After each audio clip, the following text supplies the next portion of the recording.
हम सभी के जीवन में माता पिता का जो मूल्य है वो सबसे ऊपर है। उनकी भूमिका को कोई भी नकार नहीं सकता।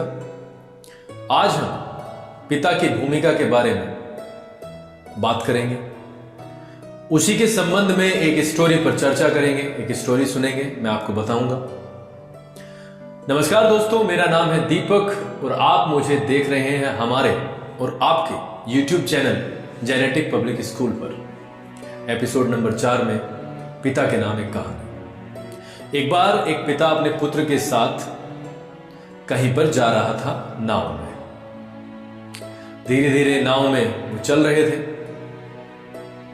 एक समय पर आकर पिता ने नोटिस किया कि नाव में पानी भरता जा रहा है। नाव में पानी भरने का मतलब था कि नाव थोड़ी बहुत देर में डूब ही जाएगी, क्योंकि पिता आसमान की तरह होता है जिसका कोई और छोर नहीं होता। वो प्रेम दिखाता नहीं है, वो अपने हृदय में प्रेम करता है। उसे पुत्र की बहुत ज्यादा चिंता हुई। वहीं पर 2 टापू थे। दोनों ने टापू को बांट लिया। पिता ने पुत्र से कहा कि इस टापू पर आप चले जाओ, इस दूसरे पर मैं चला जाता हूं, देखते हैं क्या स्थिति बनती है। दोनों ने यह निर्णय लिया और दोनों एक एक टापू पर चले गए। टापू पर जब वो दोनों रह रहे थे भूख से पीड़ित, लड़के वाले पार्ट की मैं आपको बात बता रहा हूं। उसके पुत्र ने भगवान से प्रार्थना की।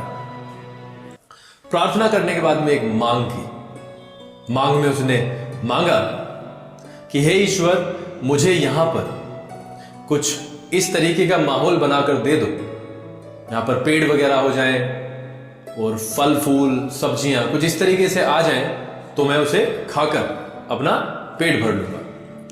भगवान ने तुरंत ही जो भी चीज उस लड़के ने मांगी थी वो सारी की सारी दे दी। कुछ समय बाद लड़के ने दोबारा ईश्वर से प्रार्थना की। लड़के ने कुछ पैसों की प्रार्थना की और भगवान ने उसके सामने पैसों का भंडार खोल दिया। इसी तरीके से करके भगवान ने दुनिया भर की चीजों को उसको दे दिया उसकी मांग के अनुसार। अंत में जाकर के उस पुत्र ने सोचा, उस लड़के ने सोचा, क्यों ना यहां पर बाहर निकलने का रास्ता ढूंढ लिया जाए, मांग लिया जाए। उसने दोबारा प्रार्थना की और मांग की कि भगवान मुझे एक नाव और दे दी जाए। भगवान ने उस मांग को भी उसको दे दिया, पूरा कर दिया, यानी नाव उसके सामने आकर खड़ी हो गई। नाव में बैठा और चल दिया। कुछ ही दूर पर पहुंचा था, आसमान से आवाज आई। आवाज में एक क्वेश्चन पूछा गया, एक प्रश्न पूछा गया, क्या आप अपने पिता को नहीं ले जाओगे? क्या आप अपने पिता को नहीं ले जाओगे? पुत्र बोला कि नहीं, मांग मैंने की, मेरी सारी की सारी मांगें आपने मान ली। मेरे पिता ने भी मांग की होंगी, लेकिन शायद उनके मन में खोट था, उनके मन में अशुद्धि थी कि उनकी एक भी मांग पूरी नहीं हुई। और हम सभी के एक इंसान के रूप में कर्म होते हैं, तो मेरे जो पिता हैं एक इंसान के रूप में अपने कर्मों को शायद भुगत रहे हैं और इसीलिए मुझे अकेले ही जाना है। भगवान तुरंत बोला, क्योंकि गंदी बातें, गलत बातें भगवान को भी बुरी लगती हैं। भगवान ने तुरंत कहा, बेटा इस गलत फहमी में मत रहो कि मैंने तुम्हारी मांगे मानी है। आप सिर्फ इस मुद्दे पर आओ, इस बात की चर्चा करो कि आपके पिता की मांग क्या थी। लड़के को थोड़ी सी बेचैनी हुई। लड़के ने पूछा ईश्वर से कि बताओ आपकी पिता की मांग क्या थी। तो ईश्वर ने बहुत दयालुता वाले भाव से, बहुत शालीनता के साथ आंसर किया, उत्तर दिया कि बेटा, आपने जो सारी मांगे अपनी मनवा ली और हमने भी आपको वो सब कुछ दे दिया जो आपने मांगा था। वो सिर्फ और सिर्फ आपके पिता की देन थी, क्योंकि पिता ने अपनी प्रार्थना में सिर्फ एक ही चीज मांगी थी और वो थी कि मेरा पुत्र जो भी मांग करे, हे ईश्वर, आप उसकी सारी मांगों को पूरा कर देगा। यह सोचकर और यह सुनकर उस बच्चे ने क्या सोचा होगा, क्या नहीं सोचा होगा, यह बाद का विषय है। लेकिन आज बात करते हैं पिता की महानता का।